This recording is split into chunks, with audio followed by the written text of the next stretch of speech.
So మండలీలపై సలహాదారుల నజర్. సో ఎమ్మెల్సీ కోట ఎమ్మెల్సీ కోసం ప్రయత్నాలు. సో ఎమ్మెల్యే కోట ఎమ్మెల్సీ ఉన్నాయి కదా, ఇప్పుడు మొన్న రీసెంట్గా షెడ్యూల్ కూడా రిలీజ్ అయింది కదా. సో అయితే దానికి ఇప్పటివరకు ఎవరైతే సలహాదారులుగా ఉన్నారో సో వాళ్ళందరూ కూడా ఎమ్మెల్యే కోటాలో ఎమ్మెల్సీ కోసం ప్రయత్నాలు చేస్తూ ఉన్నారంట. So Vem Narender, Harkara and Shabbir Ali lobbying. So పెద్దల సభలో అడుగుపెట్టేందుకు ముగ్గురు సీఎం సలహాదారులు తీవ్రంగా ప్రయత్నాలు చేస్తున్నారు. ఇప్పటికే సీఎం రేవంత్ రెడ్డికి తమ మనస్సులోని మాటను వివరించినట్టు ప్రచారం కూడా జరుగుతున్నది. అధిష్టానం ఆశీస్సుల కోసం లాబింగ్ కూడా మొదలుపెట్టినట్టు తెలుస్తున్నది. సీఎం రేవంత్ రెడ్డి బాధ్యతలు చేపట్టిన తర్వాత తనకు అత్యంత సన్నిహితంగా ఉన్న ముగ్గురు లీడర్లు వేం నరేందర్ రెడ్డి, హర్కారా వేణుగోపాల్ అండ్ షబ్బీర్ అలీలను అడ్వైజర్లుగా నియమించుకున్నారు.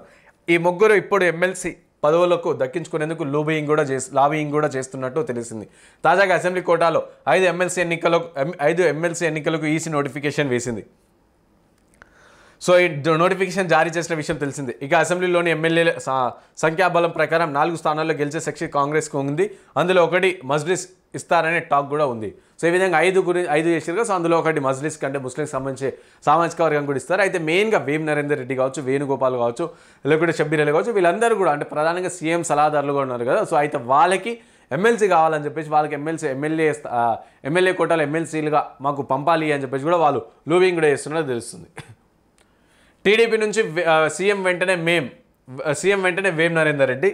2009 అసెంబ్లీ ఎన్నికల్లో సీఎం రేవంత్ రెడ్డి, వేం నరేందర్ రెడ్డి ఒక్కసారి అసెంబ్లీలోకి అడుగుపెట్టారు. ఇద్దరి మధ్య ఏర్పడిన సీఎం కష్టాల్లో కూడా చెరిగిపోకుండా కొనసాగింది. రాష్ట్ర విభజన తర్వాత ఇద్దరు ఒకేసారి టీడీపీకి గుడ్ బై చెప్పి కాంగ్రెస్లోకి చేరారు. ఇక రేవంత్ పీసీసీ అధ్యక్షుడిగా బాధ్యతలు చేపట్టిన తర్వాత పార్టీ ఇంటర్నల్ వ్యవహారాల్లో వేం నరేందర్ కీలకంగా వ్యవహరించేవారు. ఇక సీఎం ప్రమాణం చేసిన తర్వాత రేవంత్ పబ్లిక్ అఫైర్స్ అడ్వైజర్గా నరేందర్ను అపాయింట్ చేశారు.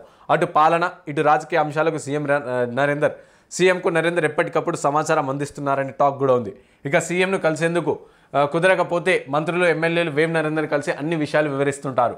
ఇక నాడు వైఎస్కు కేవీపీ ఎలాగో ఇప్పుడు రేవంత్ రెడ్డికి వేం నరేందర్ రెడ్డి అంతే అని చెప్పేసి కమెంట్ కూడా చేస్తున్నారు. ఇక అసెంబ్లీ ఎన్నికల్లో మరో 4 ఏళ్ల సమయం ఉంది. ఈలోపు పెద్దల సభకు వెళ్లాలని వేం నరేందర్ ఆశపడుతున్నట్టు ప్రచారంలో కూడా ఉంది. ఇదే విషయాన్ని ఆయన సీఎం కూడా చెప్పినట్టు చర్చ జరుగుతుంది. ఇక ఎమ్మెల్సీ పదవి ఇచ్చిన తర్వాత కుదిరితే మంత్రి పదవి దక్కించుకోవాలనే ప్లాన్లో కూడా వేం నరేందర్ రెడ్డి ఉన్నట్టు సమాచారం. సో చూసారుగా, ఇట్లా ఎవరికి వాళ్ళు ఇష్టం వచ్చిన లూబింగ్ కూడా నడుస్తూ ఉంది. ఒక వేం నరేందర్ ఇట్లా. సో సీఎం హైకమాండ్కు హర్కారా క్లోజ్ అండ్ హైకమాండ్కు సన్నిహితుడు షబ్బీర్ అలీ. సో ఇట్లా వీళ్ళందరూ ముగ్గురు, షబ్బీర్ అలీ కావచ్చు, లేకుంటే హర్కారా కావచ్చు, లేకుంటే వేం నరేందర్ రెడ్డి. సో వీళ్ళందరూ కూడా ముగ్గురు కూడా మేము ఎమ్మెల్సీలు కావాలి. సో ఫస్ట్ ఎమ్మెల్సీ అవుతారు, దాని తర్వాత మంత్రి పదవి కోసం లాబింగ్ చేస్తారు. సో ఇట్లా ఈ విధంగా వాళ్ళు ఉన్నారు. సో చూడాలి మనం ఎట్లా ఇస్తారు, ఎవరికి ఇస్తారు అని చెప్పేసి.